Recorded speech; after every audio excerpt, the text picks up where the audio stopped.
اورحان غازی نے حملے کی بجائے ایسا حکم دیا جس نے ازنک کی تقدیر کا فیصلہ کر دیا۔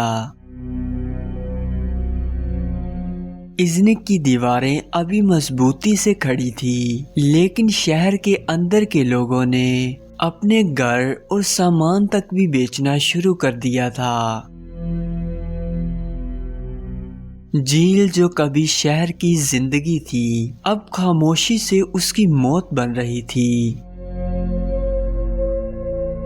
اور بازنطینیوں نے کبھی سوچا بھی نہیں تھا کہ شہنشاہ کشتی کے ذریعے بھاگ جائے گا۔ یہ سب ہم آج کی ویڈیو میں ہی سمجھیں گے، تو چلے شروع کرتے ہیں۔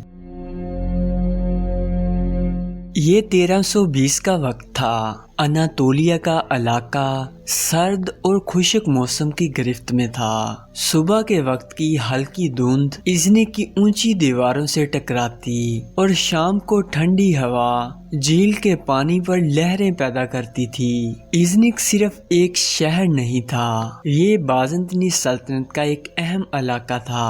اس میں کرسچین دنیا کی مشہور کونسل آف نیقیہ ہوئی تھی، اس لیے بازنطینیوں کے لیے یہ شہر مذہبی اور سیاسی دونوں طور پر بہت قیمتی تھا۔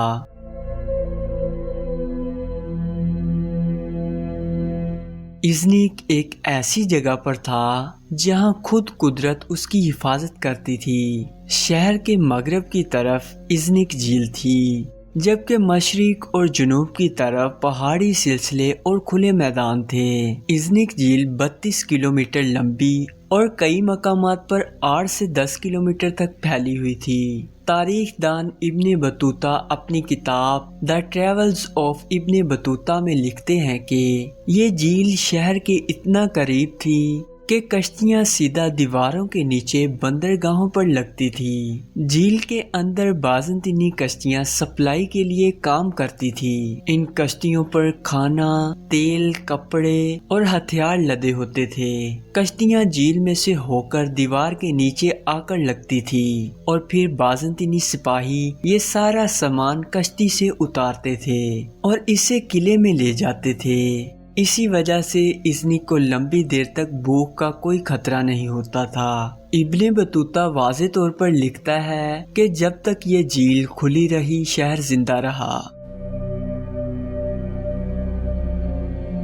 ازنک کی دیواریں صرف اونچی نہیں تھی، بلکہ بہت سوچی سمجھی بناوٹ پر مبنی تھی۔ ان کی لمبائی 5 کلومیٹر تھی، جبکہ ان کی اونچائی 10 سے 13 میٹر تک تھی، اور یہ دیواریں 5 میٹر تک پھیلی ہوئی تھی۔ ان دیواروں میں 114 برج تھے۔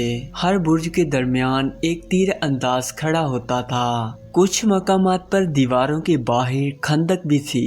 یہ دیواریں اس طرح ڈیزائن کی گئی تھی کہ کوئی بھی فوج سیدھا چڑھائی کا سوچ بھی نہیں سکتی تھی۔ شہر کا مین گیٹ مشرق کی جانب تھا، جسے لیفٹ گیٹ کہا جاتا تھا، جبکہ 2 اور گیٹ بھی موجود تھے، ایک شمال میں جسے استنبول گیٹ اور ایک جنوب کی طرف جسے یعنی شہر گیٹ کہا جاتا تھا، جبکہ مغرب کی طرف کوئی گیٹ نہیں تھا، اس طرف جھیل تھی۔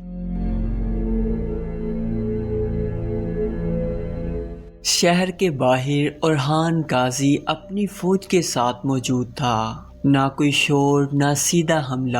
اورحان غازی دیواروں اور جھیل کو دیکھ کر سمجھ چکے تھے کہ سیدھا حملہ کرنا عقل مندی کی بات نہیں، اس لیے ایک بڑا منصوبہ ترتیب دیا گیا، اور شہر کے گرد اہم مقامات پر 2 چھوٹے قلعے تعمیر ہوئے۔